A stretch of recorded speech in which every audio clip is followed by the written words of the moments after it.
I hired a lady to clean the house while my son and his wife were on vacation in Maui. Everything seemed normal until she called me trembling. "Sir, someone is crying in the attic. It's not the TV, it's a baby." In my own house, in my own attic, they were hiding a child. And those who dare to play with my trust and my home are going to pay very dearly.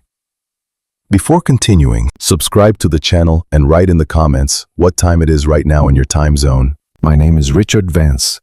I am 64 years old and I live in Chicago, Illinois in a house I built with my own hands, or rather with my own savings, which is the same thing. But it hurts more when they take it from you. I spent 31 years as a customs inspector at O'Hare International Airport. 31 years reading faces, suitcases, and silences. You learn in that job that people lie with their whole body, with the feet pointing toward the exit, with the hands that don't know where to stay, with the smile that arrives a second too late. I retired 3 years ago, and it turns out that retirement is just changing shifts. I live in Oak Park on Chicago Avenue, a 3,000 square foot house with a garden, a garage, and an attic where I keep what I love most in this world. 83 original geographic maps and reproductions from the 15th to the 19th centuries. Maps of the original 13 colonies of the Illinois Territory, back when it was just wilderness of trade routes that no longer exist, and rivers that change names 3 times. My hobby, some will say. My way of thinking, I say. A man who doesn't know where he stands, doesn't know where he is walking. Well, now you know who I am. Now I'll tell you who the others are. My son, Alexander Vance, is 36. He is a mid-level manager at a construction firm. He earns well, spends better. Better than he earns, I mean. Since he was a kid, he knew how to walk into a room and make everyone turn to look at him. That grace, when honest, is a gift. When calculated, it is a tool. Over the years, I learned to tell them apart. Alexander smiles first and thinks later, and that thing that looks like charm hasn't fooled me for a long time. His wife, Victoria Evans, is 33 and works as a real estate agent. Victoria is smart, genuinely smart, and that makes her more dangerous than Alexander, because she actually thinks before she smiles. With me, she was always proper polite, almost affectionate. She brought me coffee in the mornings, asked how I had slept. I would take the coffee and say I slept fine. And all the while, I watched her eyes always calculating, always measuring, like an appraiser walking through a property who is already doing the math in her head. 3 years ago, when I retired, I invited them to live with me. Not because I felt lonely. Loneliness and I have a rather civilized relationship, but because that is how decent families do things. Children are welcome in their father's house while they build their own. That is what I understood. What I didn't understand back then is that some children don't come to build, they come to take what is already built. At first, everything was fine. Alexander chipped in for expenses. Victoria cooked twice a week, and I went on with my maps, my antique fairs, and my quiet mornings. But little by little, like water seeping through a crack so fine you don't see it until it's already inside, things began to change. Alexander stopped asking if he could invite people over. Victoria started making decisions about the house. Which furniture to move, what to paint, what we no longer used, all without consulting me. At first I thought they are young, that is how they are. Then I thought, no. That is not how children who respect their father act. The episode that ended my doubts happened about 2 months ago. I came home on a Thursday at noon and found the living room turned upside down. 2 men in overalls were moving furniture. There were paint cans on the floor and the smell of varnish. Victoria was there coordinating with the natural ease of someone directing a project on her own land. "What is going on?" I asked, with that calm I learned to use at customs when I still don't know if I am facing a misunderstanding or a crime. "Oh, Richard, we're just giving the living room a little refresh. It was looking too cluttered, right?" I looked at the wall. 3 empty spaces where my maps used to hang. A reproduction of the 1733 map of Chicago's early trading posts, a partial original of an 1858 American atlas, and a map of the 19th century pioneer trails that took me 4 years to track down and cost me $500 at an antique fair in Brimfield. They weren't decorations. They were my history hanging on the wall of my house. And my maps, I said. We put them in storage. With the new colors, they just looked a little out of place. I found them in a cardboard box on road pressed against a bucket of paint. The 19th century one had a mark on the corner. Not a crease, moisture. I didn't yell. I never yell. In 31 years at O'Hare, I learned that yelling is the last tool of a man who has nothing else left. I took the maps, brought them to my room, spread them on the bed, and checked them one by one with cotton gloves, exactly as I always do. The 19th century one had a small stain on the bottom right corner. Moisture or grease, impossible to tell yet. The rest were fine though. Being rolled up improperly had left a tension in the paper that took me 40 minutes to remove with weights and patience. Then I went downstairs, poured a glass of water, and sat in the kitchen to listen. Victoria was still coordinating her painters in the living room with the fluency of someone who stopped feeling like a guest a long time ago. Alexander arrived that evening, gave me a quick hug, asked if I had eaten, and went straight to his phone. We ate dinner together with the television on in the background. No one mentioned the maps. No one asked if they were okay. That was what I heard in my head that day. Not a scream, but a cold, clean, definitive click. Like when you opened a suitcase at customs and found exactly what you expected. And you knew that from then on, the rules of the game had changed forever. That night, I went up to the attic to check that the other maps were still in their place. The boxes were exactly as I had left them. The framed reproductions were leaning against the wall. Good. I turned on the light, walked a full circle, and stopped in front of a box I didn't immediately recognize. A dark cardboard box unlabeled against the back wall. I opened it. Inside, folded baby clothes, a small bag of diapers, and a soft yellow blanket. I closed it. I left it exactly where it was. I walked down the stairs slowly, turned off the attic light, and hung the key on its hook as if nothing had happened. I began to observe. That is something I know how to do very well. And it was by observing that I noticed 2 days later that the attic key had disappeared from the hook. In 31 years of service, I learned there are two types of lies. The ones that sustain themselves, and the ones that need someone to take care of them.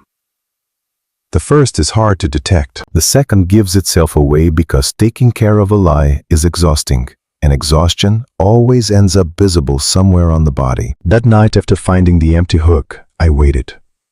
The next morning, I asked Alexander with all the casualness in the world if he had the attic key. He said yes, that he had grabbed it because he took some boxes up, and he would return it right away. That afternoon, the key appeared back on the hook. He didn't tell me when he went up. He didn't explain what boxes. He just looked at me with that smile that arrives a second too late. A rule I learned in my first year on the job. The most suspicious guy isn't the one who gets nervous. It's the one who acts way too normal. I started noticing small things, the kind only someone who knows how to look can see. Victoria, who usually went out on Tuesdays and Thursdays for her work meetings, started leaving on some Wednesday nights too, without her purse, with her phone in her hand, and her headphones on before closing the door. She would come back in less than an hour. I asked her once in passing where she was going. She told me to a friend's house, wearing that smooth smile that never reaches her eyes. Alexander, for his part, started going for walks after dinner. 40 minutes, sometimes an hour. Alexander does not walk. Alexander has never walked for pleasure in his entire life. I can testify to that because when he was a kid, I had to bribe him with milkshakes just to get him to come to the farmer's market with me. And I stopped believing the cigarette excuse 5 years ago when he himself told me he had quit smoking. Twice from my bedroom, I heard noises in the attic. It wasn't the wind. It was a dull, muffled thud, like when someone steps carefully because they don't want to make noise. And that very care is the noise itself. The first time I thought I was mistaken. The second time I didn't think anything. I just registered it. There is an afternoon I remember vividly. Alexander was maybe 8 years old. We had gone to the antique market on a Saturday morning, just him and me. It was one of those outings I had promised him since the week before, And he pretended not to care, but he woke up without me calling him. That day, I found a reproduction of the first printed map of the Illinois Territory from the early surveyors, and I stood paralyzed in front of it for a long time. Alexander tugged at my arm. "Dad, why do you like that so much? It's just little lines." I explained that they weren't little lines, they were decisions. That every line on a map was drawn by someone who had to choose what was important and what wasn't, which river deserved a name and which didn't, where a territory began and where it ended. He looked at me the way you look at someone talking about things that do not matter. Then he asked if we could go get a hot dog now. I bought the map. We bought the hot dogs. We walked back down Chicago Avenue, jumping over the cracks in the sidewalk, indifferent to everything that wasn't the next jump. That boy, the one who jumped without looking ahead, never learned to look at the map, and now he was living in my house without understanding that it too had an owner. 2 weeks passed since the kid disappeared for the first time. I didn't confront them. I observed. I took notes. When I worked at customs, we had a principle. Do not stop the traveler at the first sign. Let him advance. Let him get confident. Confidence is the only trap the hunter doesn't have to set. One afternoon, Victoria came home with grocery bags and greeted me with a special kind of kindness. The kind of kindness you use when you have something to hide and want to compensate for it in advance. She asked if I wanted to have dinner with them, that she was making enchiladas. I said yes. During dinner, Alexander talked about a project at his company. Victoria asked about my maps with an interest she hadn't shown since she shoved them into that box. I answered calmly. I ate the enchiladas, which I must admit she makes quite well. And I observed. They were too nice. Both of them at the same time coordinated. They asked if I had plans for the weekend, if I had slept well, if I needed anything from the pharmacy. 3 questions of pure concern in 10 minutes. I answered briefly, and inside I was counting. How long have they been like this? Since when did this selective affection operation start? They were guarding something huge. The next day I called attorney Claire Orton, a specialist in family law and estates. Not because I knew what was happening yet, but because in 31 years, I learned that when you don't know what is in front of you, you secure your position first. I explained the situation in general terms. I own the house. My son and his wife live with me. Certain behaviors are raising doubts. She was direct. As the sole owner, the deed was exclusively in my name. I had full rights over every corner of that property, including the attic. No one could use that space without my authorization. No one. I took notes, paid for the consultation, and went for a walk downtown like I do when I need my ideas to settle on their own. It was on that walk that I stopped in front of the cathedral. I looked at the clock tower and thought, they have been guarding something for weeks, and they are guarding it well. That means they are afraid I will find it. And if they are afraid I will find it, it's because they know perfectly well that when I set out to find something, I find it. Attorney Orton called me the next day to ask if I had checked the status of my documents yet. I had. Everything was in order. Then, almost at the end of the call, she said something I didn't expect. Mr. Vance, one question. Are you absolutely sure there are no third parties in your house that you don't know about? That question stuck somewhere behind my chest like those splinters that don't hurt until you move your arm. I didn't sleep well that night. I got up past midnight, went down to the kitchen, and poured myself a glass of water. The house was dead silent. I looked up at the ceiling. The attic was exactly above my head. What I had found in that box, the baby clothes, the diapers, the yellow blanket, was still up there among my maps and folders. I had seen it. I had registered it. And I had said nothing. That is what separates the inspector from the amateur. The amateur acts on what he feels. The inspector acts on what he knows. I didn't know enough yet. That night, as the silence stretched over everything I knew with the same certainty you know when it is about to rain, what was coming was going to change everything, but I was not going to rush. The man who holds the territory can wait. The man who occupies it without permission cannot. Attorney Orton's question stayed with me for several days. Not as an alarm. Alarms make noise, and noise scares away information. It stayed with me like a compass. Silent, steady, always pointing in the same direction. I dedicated myself to observing. Not with impatience, but with the method I used at customs when a traveler gave me doubts, but I didn't yet have the grounds to act. Eyes open, neutral face, and enough patience to let the other guy make the mistake he already had planned. Alexander I discovered was more careless than I thought. One morning he walked into the kitchen while I was having breakfast, talking on his phone in a low voice, but not low enough. I caught fragments. He still doesn't know anything. No, don't go up. It's almost time. He poured my coffee without hanging up, patted my shoulder with his usual familiarity, and continued his conversation as if I didn't understand English. I smiled at him. He didn't notice a thing. That, I thought, is exactly the problem. He never learned to read his father's face. Victoria was more careful, but excessive caution is also a signal.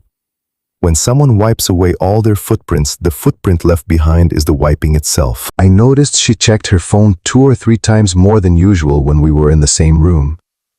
I noticed that every time I got near the attic stairs, even if just passing by, her posture changed. Her shoulders stiffened, her eyes darted upward, and returned to me in under a second. I thought she has been doing this for months. She is exhausted. And exhaustion, sooner or later, breeds mistakes. One Tuesday afternoon, she came home with a brown folder that she left on the dining table while she went to the bathroom. I didn't open it. I just read what was written on the cover in black marker, in her neat real estate agent handwriting. Chicago Avenue. Appraisal. I poured myself water. I went back to my room and wrote 3 words in the notebook where I keep my collection logs. Date, time. What I saw. An appraisal of my house without asking my permission, without even mentioning it. I thought of all the years I paid property taxes on this house, of the summers Alexander spent in that garden, in that little wading pool that no longer exists, of that attic where I kept his elementary school report cards for 20 years, because his mother said one day we would want to look at them. I thought of that. And then I thought, an appraisal to sell what, the part they think belongs to them or the part they think they can just take. Sarcasm in moments like this is the only thing that protects me from the rage. And rage is expensive. It consumes energy I need to think. So I allowed myself an instant of mental irony. How efficient Victoria is appraising other people's properties with the same ease she uses to fluff the pillows on my couch. A true professional. That night I didn't sleep well for the 2nd time that week. But this time it wasn't out of fear or uncertainty. It was because I had seen enough. The next morning, I reviewed my documents calmly at the desk in my room with the door closed. The property deed in my name, Richard Vance. No co-signers, no liens, no recent notes in the public registry. Property taxes paid in full current year's receipt in my name. Utilities, water, electricity, gas, all under the property owner's name, which is me. Clean, all mine. Then I went further back. I looked in a blue folder I keep behind the maps where I know no one reaches because no one else knows it exists. The bank statements from the last 2 years. Alexander had borrowed $4,500 from me 16 months ago for an unexpected work expense. There was no promissory note, no repayment date.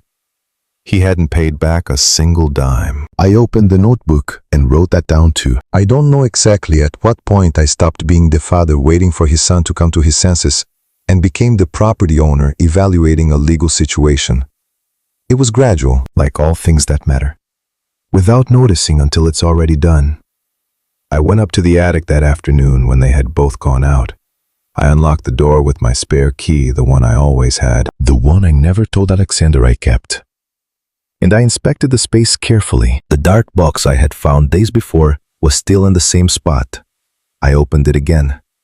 The baby clothes, the diapers, the yellow blanket. There were more things than the first time. A clean baby bottle inside a plastic bag, a small rattle, a cloth tote bag with what looked like folded documents inside. I didn't take them out. I just looked at them. I took a mental note of every item and closed the box with the exact same care I used to open it. I went downstairs, hung up the key, and made myself a coffee. I also noticed something else that week. Something I hadn't registered before because I had unintentionally normalized it. Alexander rarely asked how I was doing, not the routine greeting. He did that. But the real question, the one that expects an answer, when he got home from work, he would say, "What's up, Dad?" and head to his room. When I told him about a fare or a letter from a collector in Ohio, he nodded with the expression of someone who hears without listening. He had been doing it for years. I had chalked it up to the times, to youth, to a busy life. Now I interpreted it differently, as the look of someone who has already decided that what I have to say isn't worth the trouble, because what he wants from me is not my conversation. That hurt more than I expected. Not the neglect. You can get used to neglect, but realizing that the neglect was conscious. But pain like yelling is expensive. I put it away. That night, Alexander came home late, and Victoria heated up leftovers without saying much. The three of us ate in front of the television. Halfway through dinner, Alexander announced with the casual tone he uses when he wants something to seem unimportant. "Hey, Dad, Vic and I are thinking of taking a few days in Maui. We haven't taken a trip in a long time." "Great idea," I said. "Resting is good for you." He looked at me a second longer than necessary, searching for something in my face. He found nothing. "You don't mind staying alone?" "At my age, Alexander, solitude doesn't scare me. I actually find it comfortable." Victoria smiled. Alexander did too. And I went back to watching TV, thinking, take all the time you need. The longer you're gone, the better for me. That night before going to sleep, I knew the moment was approaching. And when it arrived, I was going to be ready. They left on a Monday morning. Medium suitcases, beach clothes. Victoria had her sunglasses on her head before even stepping out of the yard. Alexander gave me a hug at the door. One of those quick hugs that mean nothing more than the gesture itself, and told me to take care. I told him I would. The cab picked them up at 7:40. By 8:10, the house was completely mine. I stood in the entryway for a moment in silence, listening. Nothing. Just the traffic on Chicago Avenue, the wind in the garden, the bathroom pipe ticking right on schedule. The house breathed differently when they weren't there. Slower, more honest. I did the first thing on my list. I called Arthur Ferris, an estate attorney and notary with an office downtown. I knew him by name from years back. At customs, you learn which lawyers are serious and which aren't, because the paperwork coming across the border bears all their stamps. But we had never worked together. I asked for an appointment that same week. His secretary said he had an opening on Wednesday at 11. I booked it. The second thing was more delicate. I have an acquaintance at the Sunday antique market, an older man named Arthur Pendleton, a collector of historical Illinois photography. We've been greeting each other at fairs for years, swapping dealer references, discussing prices. We are not close friends. We don't have that kind of trust, but we are the kind of acquaintances who tell each other the truth without needing any protocol.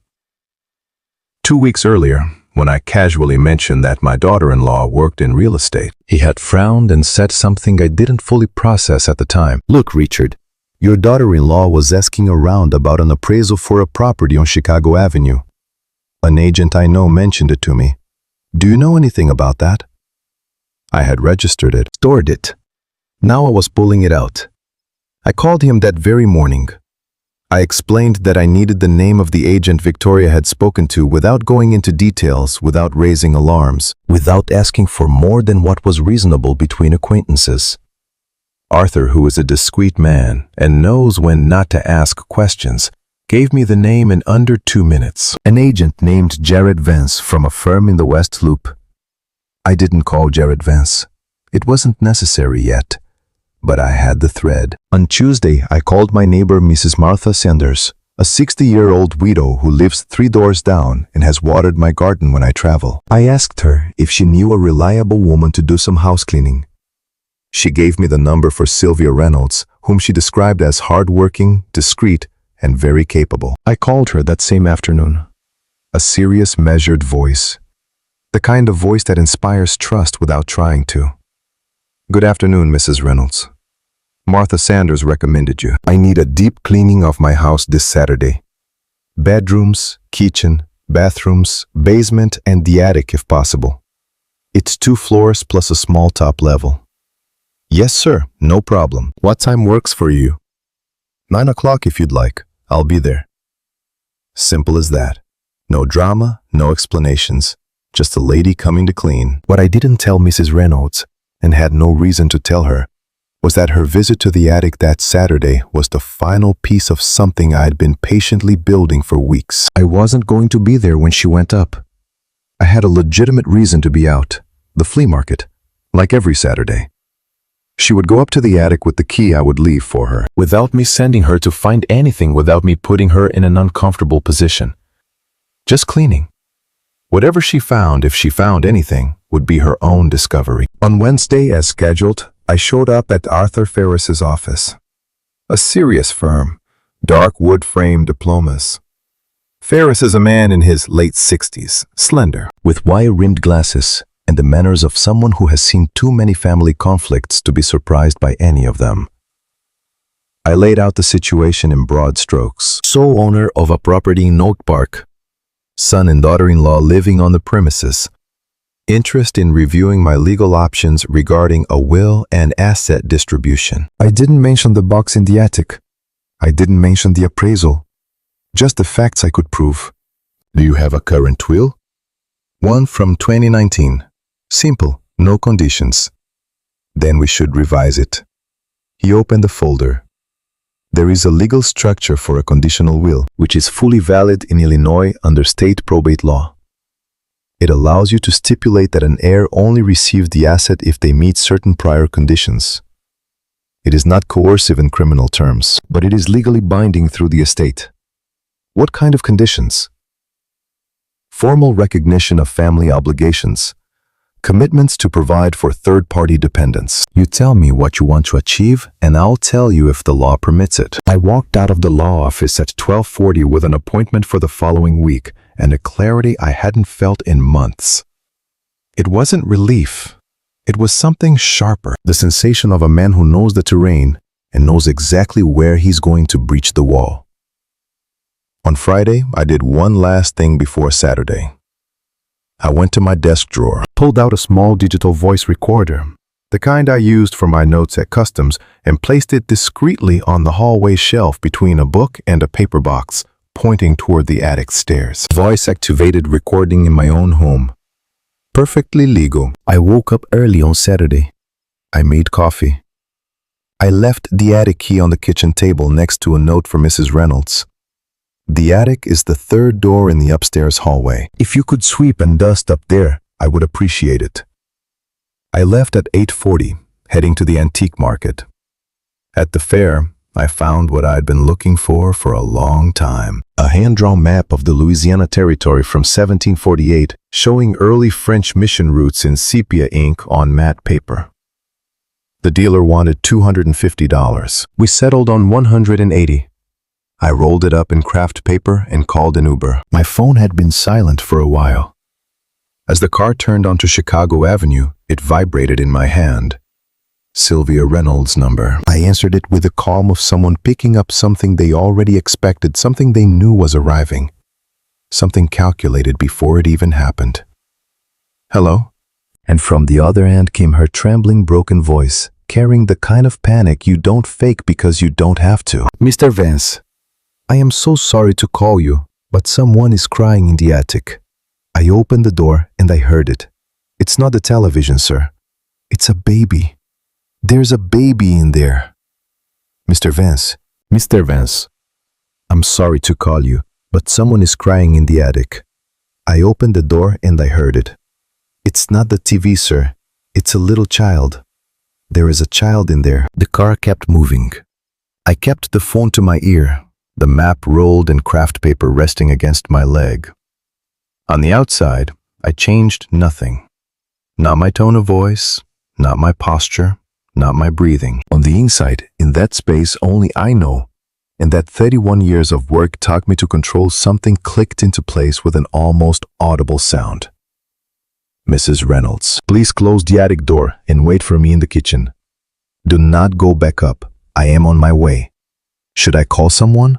The police? No, just wait for me. I'll be there in 10 minutes. I hung up. I asked the driver to step on it if he could. I got there in 12. Sylvia Reynolds was sitting in the kitchen chair facing the garden, her hands flat on the table, with the eyes of someone who just heard something she doesn't know how to process. A serious woman in her 50s. The kind of person who doesn't do drama because life has already taught her that drama costs energy needed for other things. Seeing her this shaken told me a lot about what was waiting for me upstairs. I'm sorry, Mr. Vance, she said when she saw me walk in.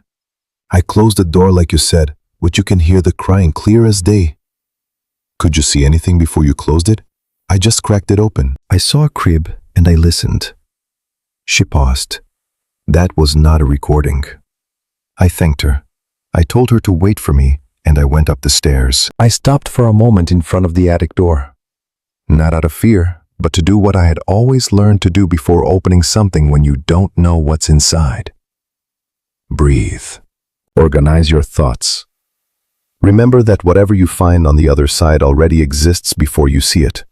Knowledge doesn't change the facts, it only changes what you can do with them. I thought, in those few seconds of all the possibilities hiding behind that door, a grown adult, a homeless person who had found a way in. That was the most dramatic but also the least likely.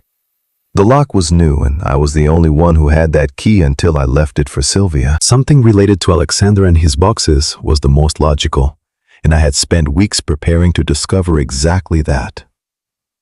What I hadn't considered, or what I had considered and then discarded as too far-fetched, was the third option. The one that implied not just a secret, but a whole life hidden 12 feet above my bedroom. I opened the door. The attic always smells like old paper and dry wood. That smell calms me though. Victoria always said it made it feel like a storage unit.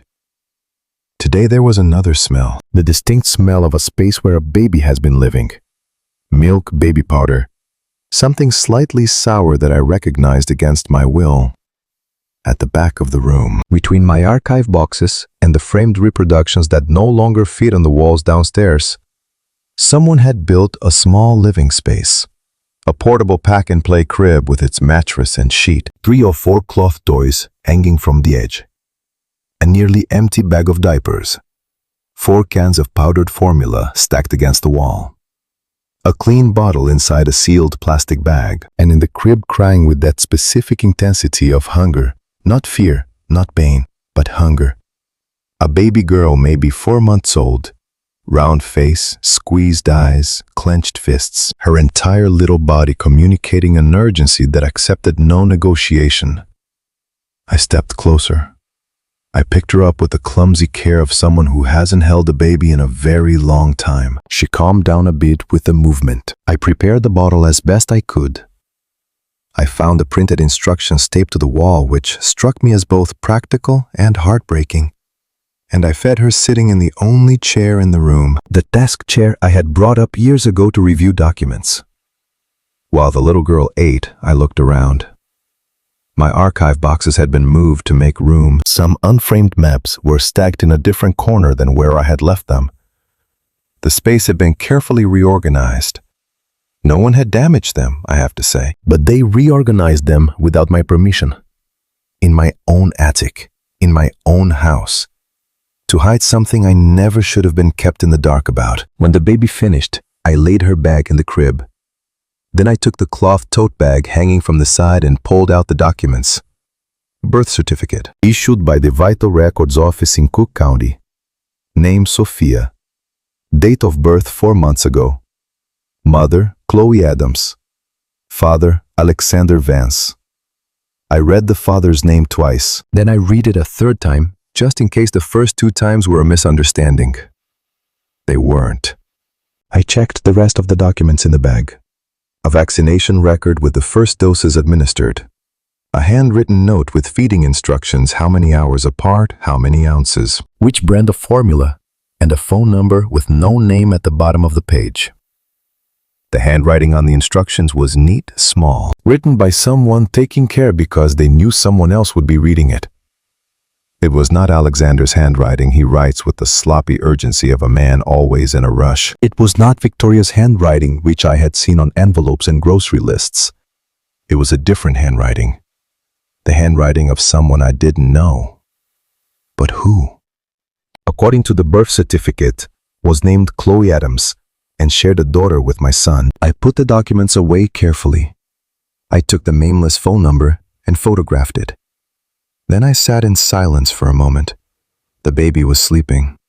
The attic smelled of formula and old paper. Outside, through the small window facing the yard, the midday light poured in. Alexander Vance, my son. The same man who was right now in Maui with his wife soaking up the sun, while his 4-month-old daughter lived alone in my attic, waiting for someone to come upstairs and feed her. Victoria Evans was not this child's mother. I placed the document back in the bag with the same care you use when storing something you know you are going to need. I stood up and looked at the little girl for a moment longer.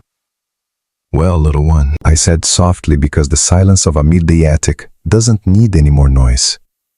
"It looks like you and I need to have a talk with your dad." I went down the stairs without rushing. Sylvia was still in the kitchen with the coffee she had poured for herself. She knew the house well enough by now to do that, and she had the look of someone waiting for an explanation she suspects won't be simple. "Everything is fine, Mr. Vance. Everything is under control," I said. "Mrs. Reynolds, I need to ask you a favor. Do you have anywhere to be this afternoon?" "No, not until 6. I need you to watch the baby from the attic for an hour or two while I make some calls. I will pay you separately from the cleaning rate." She looked at me for a second, then nodded without asking anything else. That confirmed what Mrs. Sanders had told me about her discreet and very capable. We went up together. Sylvia saw the baby, let out a soft, "Oh, how tiny," almost in a whisper, and took over with the natural ease of a woman who has held many babies in her life. I went downstairs, closed the attic door, and went to my room. The first thing was the document. I took out my phone and went back up. Sylvia was already holding the baby. I photographed the entire space with the meticulousness of an investigator. The crib, the toys, the formula cans, the diaper bag, the open documents on the chair, the general state of the room. 14 photos with time and date stamped in the metadata. Then I took a picture of the birth certificate. One full frontal, one close-up of the father's name, one of the date. I saved them in a separate folder on my phone and emailed them to myself as a backup. I went back downstairs and sat at the kitchen table with a notepad and a pen and wrote down in clear handwriting everything I had seen and in what order. Relative date, that Saturday morning. Approximate time of the call, time of arrival. Description of the space. Contents of the documents. Full name of the child. Registered names of the parents. When you work for years verifying information, you learn that memory is generous but unreliable. Paper doesn't interpret.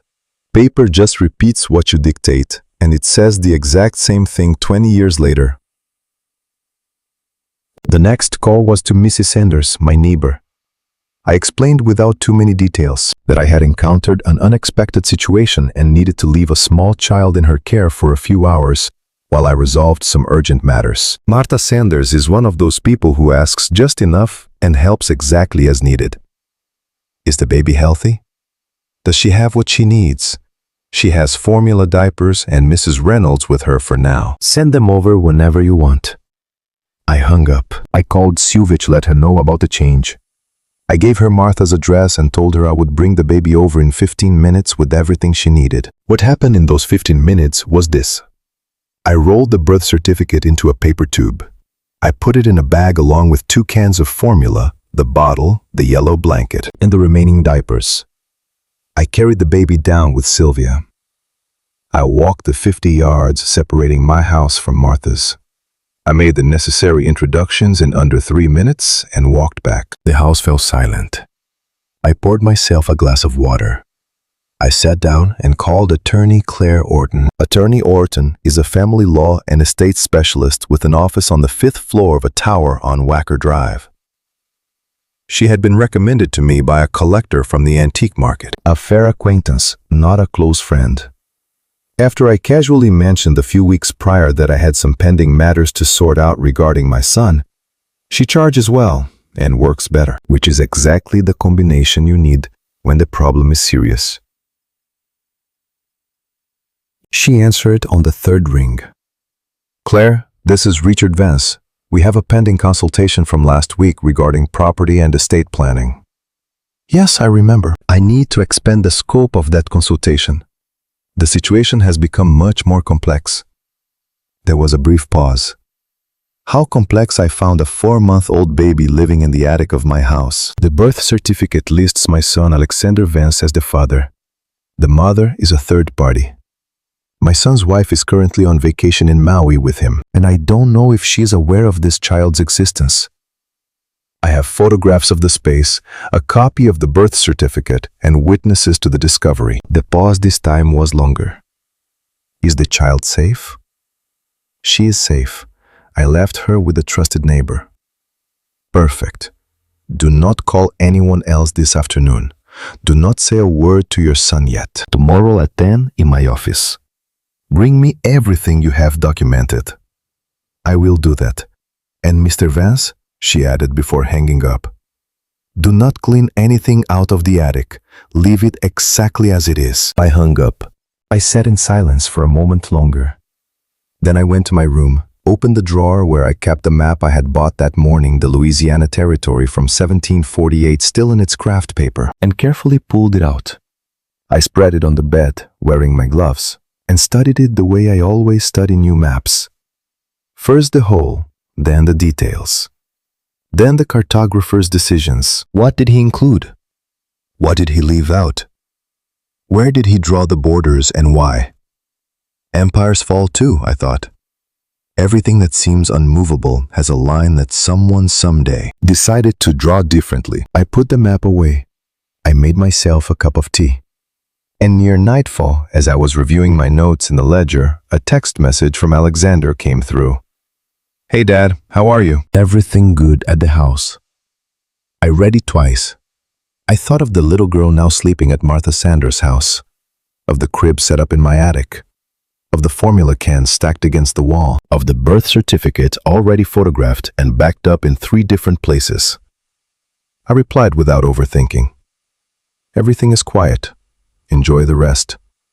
I placed the phone face down on the table. Tomorrow at 10, another part of the map would begin. The next day, I arrived at the Wacker Drive Tower at 10 sharp. Claire Orton's office is on the 5th floor with windows overlooking the Chicago River. A functional view with no pretensions, just like her. She received me alone, no assistant, with a coffee already poured on the table and an open folder in front of her. I handed her the envelope with everything I had documented. The copy of Sophia's birth certificate. The 14 photos of the attic with their metadata. The notebook with my logs sorted by time and date, and the nameless phone number I found on the feeding instructions taped to the wall. The attorney reviewed each item without commenting. When she finished, she gathered the papers back into the envelope in the exact same order she had taken them out, and looked at me. This is more than I expected, she said. Good or bad? Good. You have enough documentation to move on several fronts. She opened her notebook. I'll explain what we have. The first thing was what I already knew. As the sole owner of the property on Chicago Avenue with the public deed in my name and property taxes current, I had full rights over every inch of that property, including the attic. The use of that space without my knowledge and consent was, legally speaking, unauthorized use of private property. I could document it with a notarized affidavit before Arthur Ferris. The second thing was what I didn't know. This week I checked the county recorder's office, Orton said. About 2 weeks ago, someone attempted to initiate a living deed transfer. The document was a transfer of proportional shares of the property, equating to 35% each in the names of Alexander Vance and Victoria Evans. The filing was not completed because the notary rejected the documentation due to inconsistencies in the grantor's signature. I went perfectly still. The grantor's signature is me. That is how it appears on the submitted document. But the notary rejected it because the initial validation clerk noticed discrepancies with your signature on file from previous records. The process was suspended. However, the attempt is on record. The word discrepancies has a very precise meaning in legal terms. It means someone submitted a document with my name and my signature without me having signed it. Does that have a name in the penal code? I asked. Forgery of a private document with intent to defraud.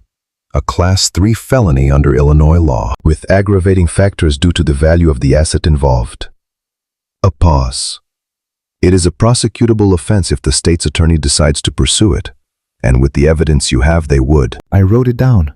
Class 3 felony, forgery, Victoria. The attorney continued.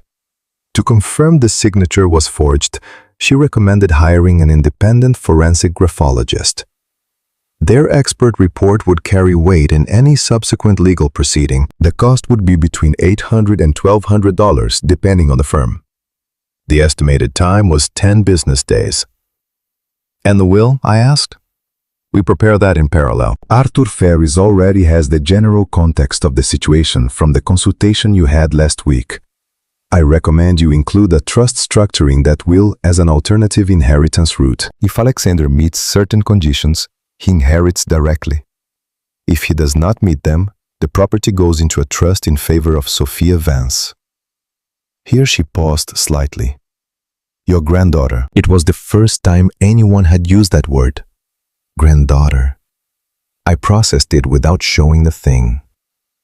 What kind of conditions can I set in the will? Formal recognition of paternity filed with vital records.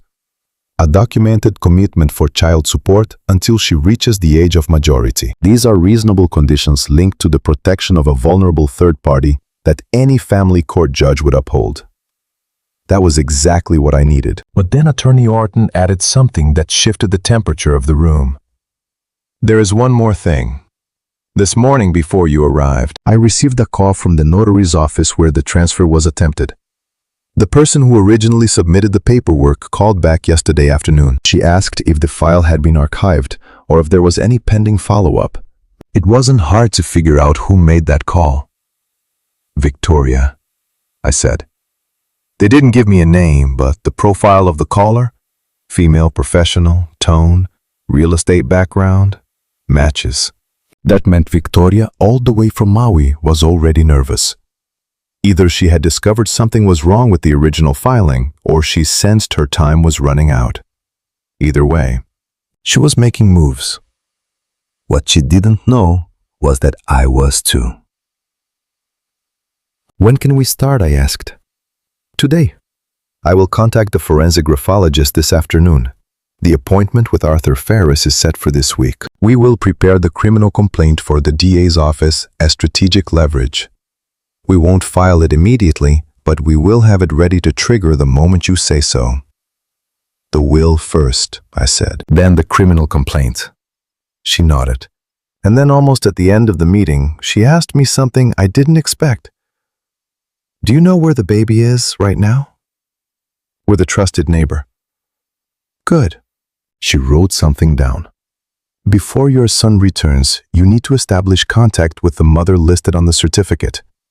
I have the number she left. I can make an initial exploratory call if you authorize it, without revealing who I am or what we know, just to see what situation this young woman is in. I thought of the vaccination record, the feeding instructions written in careful handwriting, the nameless phone number at the bottom of the page. Someone had left that there so the child would be okay if something went wrong. That someone was Chloe Adams, 24 years old, a cashier, the mother of my granddaughter. Authorized, I said. I walked out of the building at 12:15. The Chicago sun beat down directly on Wacker Drive. I walked half a block, stopped at a corner, and stood completely still for a moment. The plan now had 4 active moving parts. The forensic graphologist, the new conditional will with a trust, the criminal complaint prepped as leverage, and contact with Chloe Adams. Every piece in its place. Every step clearly mapped. I thought of Victoria calling a notary from Maui to see if her trap had been detected, phone in one hand, probably a drink in the other, staring at the ocean while her world unraveled without her even knowing it yet. I allowed myself a small smile. Just one. They came back on a Thursday afternoon. I was in the living room when I heard the Uber pull up outside. I had set the table with exactly one item. The copy of Sophia's birth certificate, printed on clean paper placed in the dead center of the table runner like it was the only dish for dinner. Next to me, my coffee. In my pocket, a USB drive with the audio from the hallway recorder. 3 weeks of recordings sorted by Claire Orton, who had already reviewed and flagged the relevant clips. And the printed report from the forensic graphologist, which had arrived 4 days earlier, carrying a 2-paragraph conclusion. The signature on the property transfer document does not match the reference sample of Mr. Richard Vance. Discrepancies in pressure angle and terminal strokes. Document is a forgery. Victoria walked in first, tanned, wearing a linen dress, dragging her wheeled suitcase behind her. She greeted me with a kiss on the cheek. The same kiss as always. Calculated, correct. She left her suitcase by the stairs. Then she saw the paper on the table. Her face didn't do anything dramatic. It was far more subtle than that. The muscles around her eyes tensed slightly, like when someone tries to focus on something they didn't expect to see. Her mouth didn't open. She just stood frozen for a second too long. Alexander walked in behind her, duffel bag on his shoulder, radiating the energy of someone who just spent a week with zero worries. He gave me his welcome home hug. He bent down to grab Victoria's suitcase, and then he followed the direction of her gaze toward the table. "What is that?" he asked. "Sit down," I said. Something in my tone stopped them. It wasn't the volume. There was no volume. It was the texture. That specific calm that does not invite questions. Alexander, who in any other circumstance would have asked what happened with his usual smile, did not smile. Victoria was already sitting down, her handbag resting on her lap like a shield or an anchor, her fingers tight on the strap. He sat next to her. Neither of them asked about the attic. Neither of them asked about the little girl. That told me everything about who knew what. I pushed the paper toward the center of the table. Alexander took it. He read it. I watched him read the mother's name, the father's name, the baby's name. I saw the exact moment the text stopped being words and became consequences. His shoulders dropped half an inch, his jaw clenched. His eyes darted up to me with a look that wasn't guilt, but calculation. "How much do you know?" "Dad, I can explain." I held up my hand. "Not yet." I took out the USB drive and plugged it into the small speaker I had placed on the table. I played only the clip flagged by Orton. Voices in the hallway near the attic stairs. Victoria's voice. "If the old man finds out, we just say he signed it himself, that he was confused." And Alexander's voice. "What if he calls a lawyer?" "He won't. He's not the type." I stopped the audio. Victoria's complexion was now the color of the living room walls. That bone white she had picked out herself when she ordered the repainting without consulting me. Her eyes were wide, locked on the speaker, as if she were still waiting for the sound to correct itself and turn into something else. Alexander had placed his hands on the table, palms down, the gesture of a man who needs something solid under his fingers. "That is taken out of context," Victoria said, her voice hollow, professional to the bitter end. I pulled out the forensic graphologist's report and set it on the table. "The property transfer document you submitted to the notary has my name and my forged signature. This is the conclusion of the forensic expert who analyzed it." I pushed it toward her. "Take your time." She read it. I watched her read it. I saw the exact moment she realized there was no angle left to play. No way to spin this. Alexander spoke first. "Dad, I'm sorry."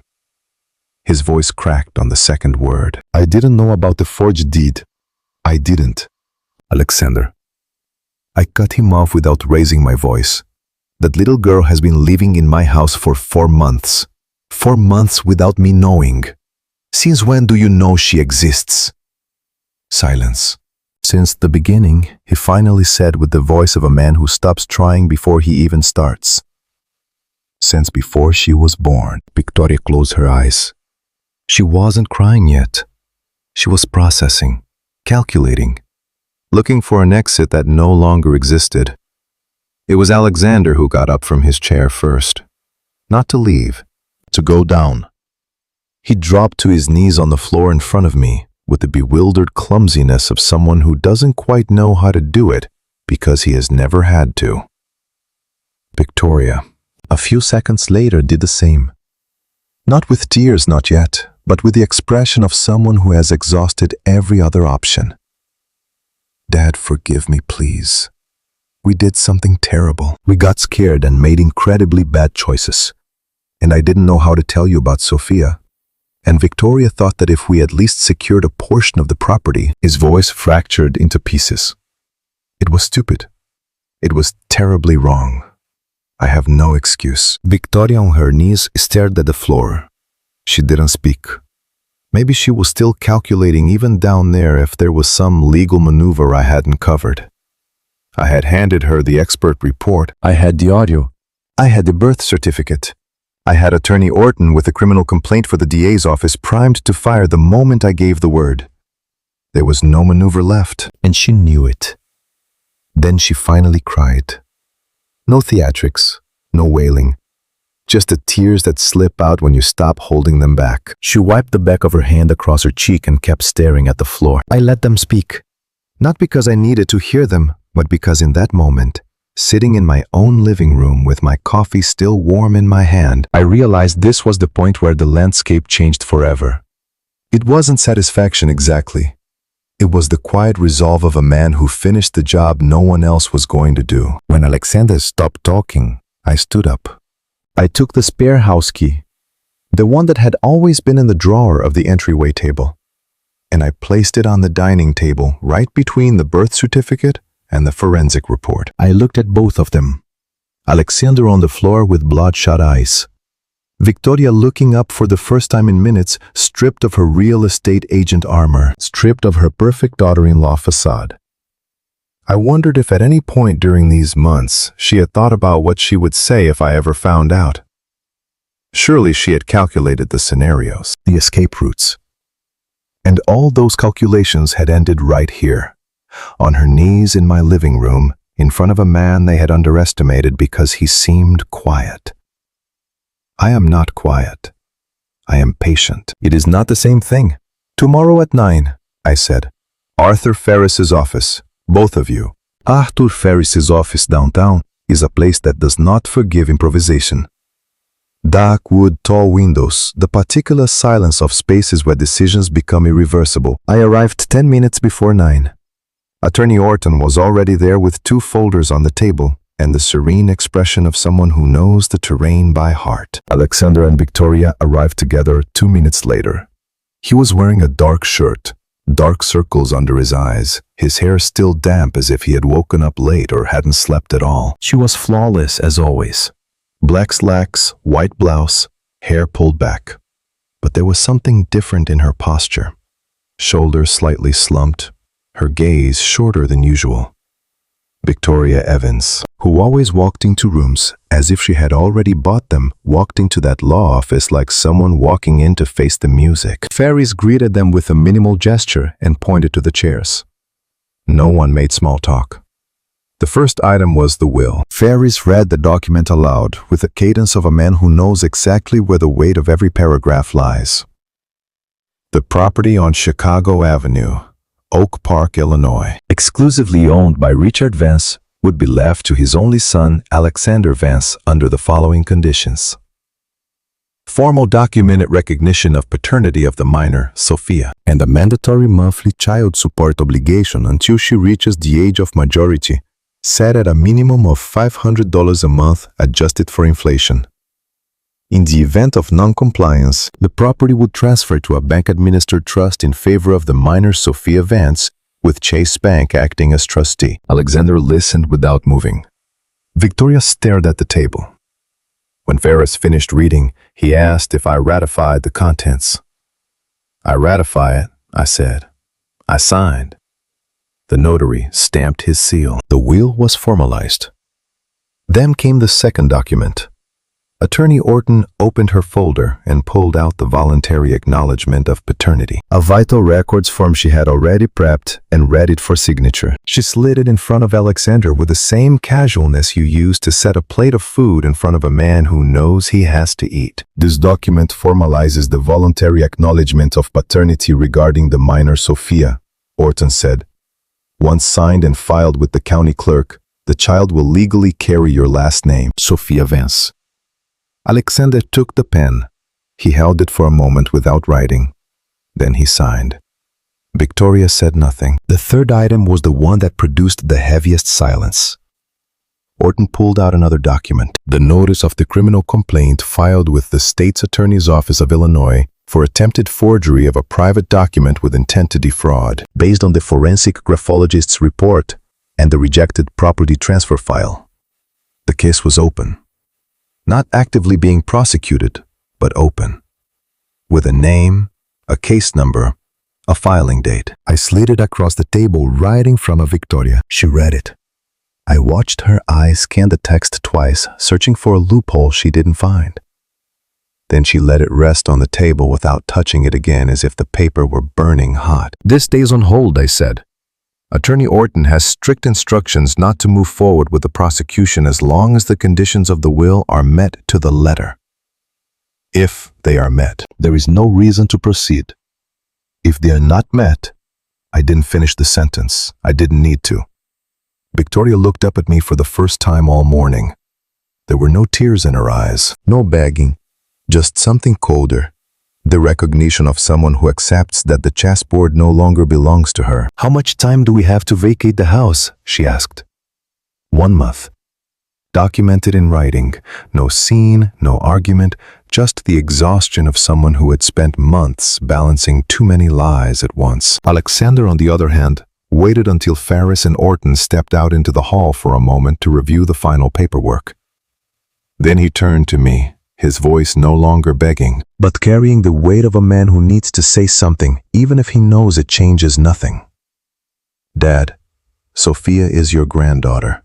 I know it, and you know it. And even though all of this went terribly wrong, I want her to know you. I looked at him. This 36-year-old man in a dark shirt with dark circles under his eyes. My son. The boy who had grown up in my house, eaten at my table, slept under my roof. The man who had lied to me with such ease that at times I had doubted my own eyes. I already know her, I said. I met her before you did, this week. He had no answer to that. He looked down. Orton returned with the final documents. I paid the legal fees. $1,200 total, covering the will, the paternity acknowledgement, and Ferris's notary fees. I paid it without a word. It was the cost of doing things right with legal backing. Compared to the value of what I was protecting, it was a bargain. Walking out onto the street, the Chicago sun beat down directly on the downtown facades. Alexander and Victoria drove off in their car without saying another word. Orton and I said goodbye on the sidewalk with a brief professional handshake. "What's next?" she asked me. "Now I'm going to meet Chloe Adams," I said. That afternoon, Attorney Orton accompanied me to an address in Logan Square where Chloe Adams lived with her daughter Sophia. A small third-floor apartment, clean, tidy, with a plant in the window and a baby blanket draped over the back of a chair. Chloe Adams was 24, with dark hair pulled back, and the look of someone who has spent months bracing for a conversation she didn't know how to start. She opened the door holding Sophia in her arms. I didn't say anything elaborate. There was no need. I didn't know you existed, I told her, or that she existed, but I know now. And the name Vance that your daughter carries means something. To me, it means something. Chloe Adams nodded. She didn't cry. She just watched me with the sharp focus of someone who has been carrying a massive weight alone for a very long time and finally sees someone else step up to help lift it. She handed Sophia to me. I held her for a moment. 4 months of weight, a round face, eyes that stared at me with the absolute, blameless indifference of babies who don't yet know who is who in this world. "Hello, Sophia Vance," I whispered. Alexander asked to see me later that week. I let him in. He asked if there was any chance things could improve between us. "The will has conditions," I told him. "Meet them. That is what there is." 1 month later, the house on Chicago Avenue was completely mine again. Alexander and Victoria moved their things out in 2 days. No scene, no argument, no drama. Just quiet packing. They rented an apartment in the South Loop, $2,500 a month. I heard it from Morton, not from them. Their marriage was fractured in ways neither of them spoke out loud. But that was a natural consequence of their own choices, not mine. Alexander filed the paternity acknowledgement with vital records on the 3rd day. The first child support deposit arrived right on time the first Monday of the following month. $500 transferred to Chloe Adams' account, with the receipt sent to Orton just as we agreed. I don't know if he did it out of conviction or out of fear of the will. Probably both things work together when the consequences are real. The result is the same. Sophia has a registered father and guaranteed support. That is what matters. Alexander called me once that month. Not to negotiate, not to ask for anything. Just to tell me he had officially met Sophia that weekend. That Chloe had let him in. That the baby was small but already looking right at him. I didn't really know what to say, so I just told him the only thing that was true. "That's good, Alexander. That is what you have to do." We hung up. It wasn't a reconciliation.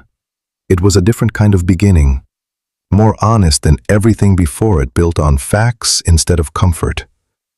Maybe something can grow from that. Maybe not.